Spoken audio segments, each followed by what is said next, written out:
Dear compatriots, it is my unique honor to address you on this day.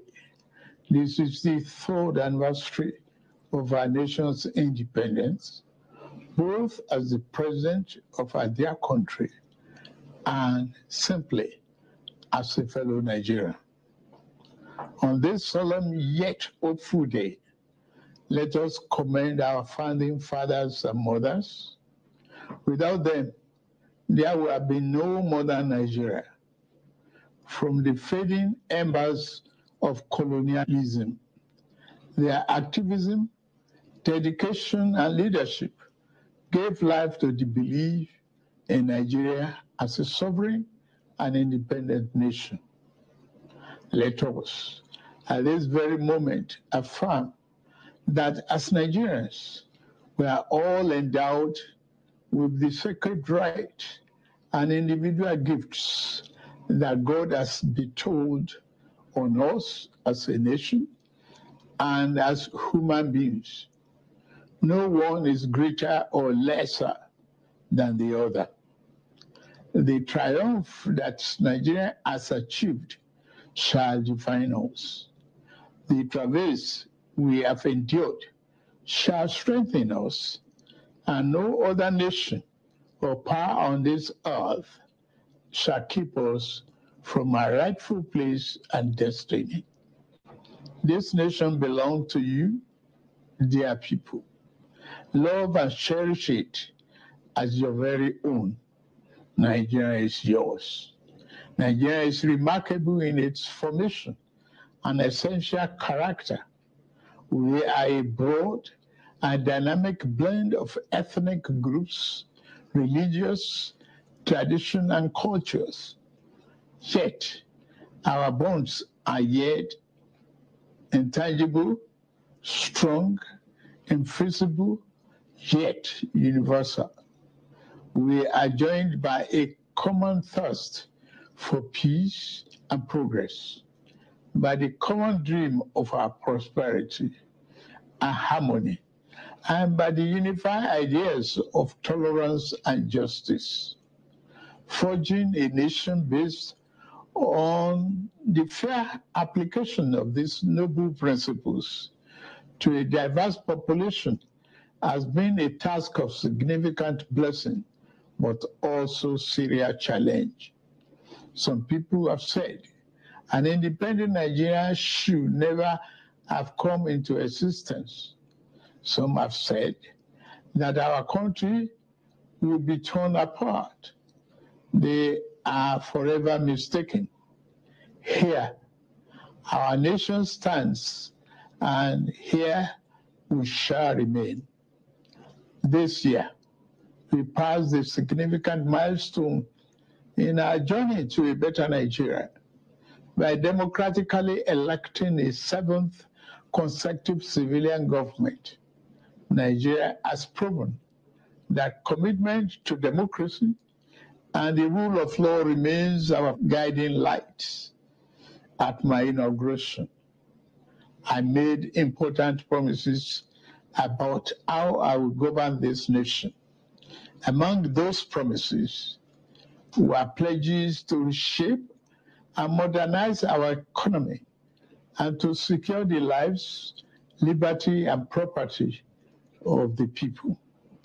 I said that bold reforms were necessary to place our nation on the path of prosperity and growth. On that occasion, I announced the end of the fuel subsidy.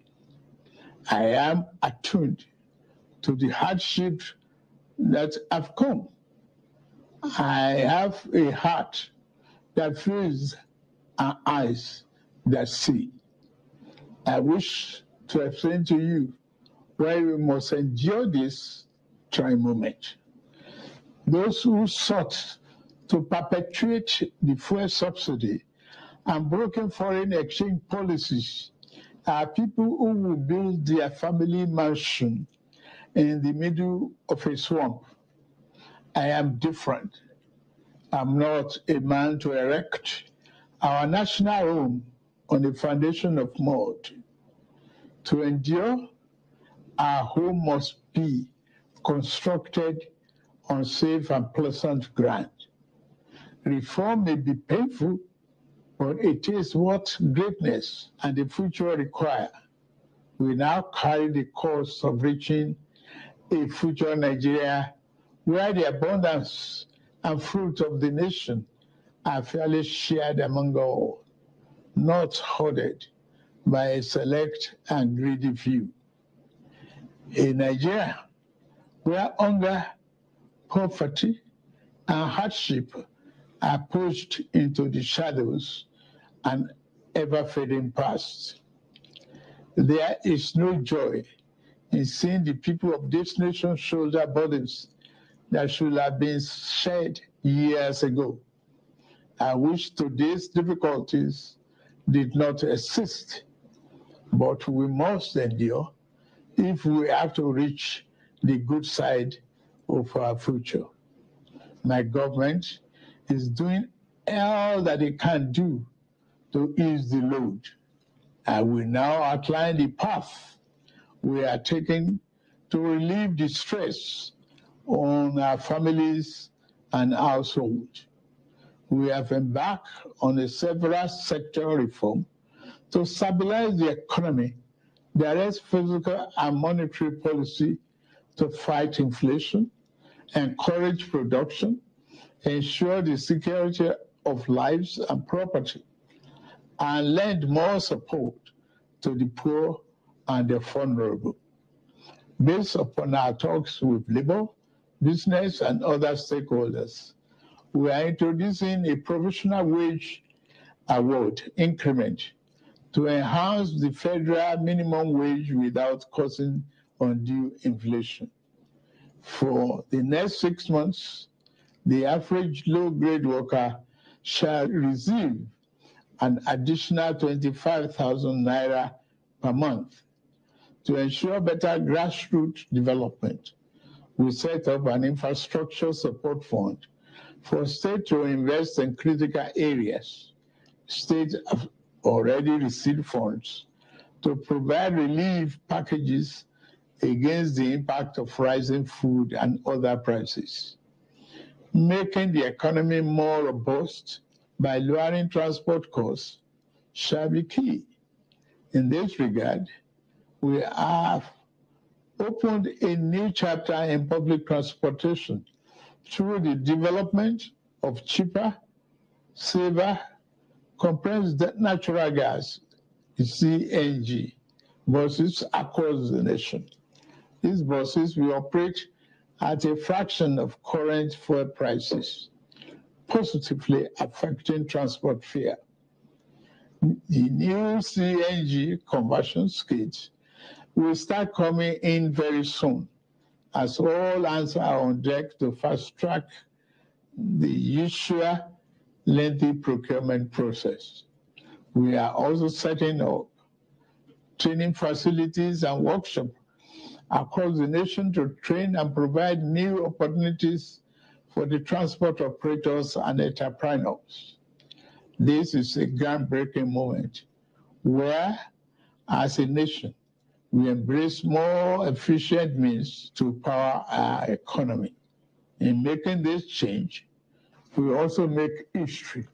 I pledged a thorough house cleaning of the den of malvisions the CBN has become. That house cleaning is well underway. A new leadership for the central bank has been constituted. Also, the special investigator will soon present its findings on the past lapses how to prevent similar recurrences.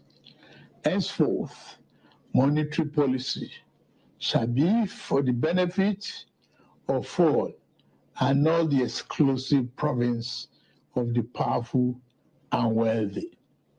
Wise tax policy is essential for the economic fairness and development. I have inaugurated a committee on tax reform to improve the efficiency of tax administration in the country and address fiscal policies that are unfair or hinder the business environment and slow our growth. To boost employment and urban incomes, we are providing investment funding for enterprises with greater potential. Similarly, we are increasing investment in micro, small, and medium-sized enterprises. Commencing this month, the social safety net is being extended through the expansion of the cash transfer programs to an additional 15 million vulnerable households. My administration shall always accord the highest priority to the safety of the people. Inter-service collaboration and intelligence sharing have been enhanced. Our service chiefs have been tasked with the vital responsibility of rebuilding the capacity of our security services. Here, I salute and commend our gallant security forces for keeping us safe and securing our territorial integrity. Many have paid the ultimate sacrifice. We remember them today and their families. We shall equip our forces with the ways and means needed to perform their urgent task on behalf of the people. We shall continue to make key appointments in line with the provision of Constitution and with fairness towards all men, women, youth, and physically challenged shall continue to be given due regard in these appointments. May I take this opportunity to congratulate the National Assembly for its role in the quick takeoff of this administration through the performance of its constitutional duties of confirmation and oversight. I similarly congratulate the judiciary as a pillar of democracy and fairness. I also thank members of our dynamic civil society organizations and labor unions for their dedication to Nigerian democracy. We may not always agree, but I value your advice and recommendations. You are my brothers and sisters, and you have my due respect. Fellow compatriots, the journey ahead will not be navigated by the fear or hatred. We can only achieve our better Nigeria through courage, compassion, commitment as one indivisible unit. I promise that I shall remain committed and serve faithfully. I also invite all to join this enterprise to make our beloved nation into its better self. We can do it. We must do it. We shall do it. I wish you all a happy 63rd Independence Anniversary. Thank you very much for listening. May God bless the Federal Republic of Nigeria and bless all of you.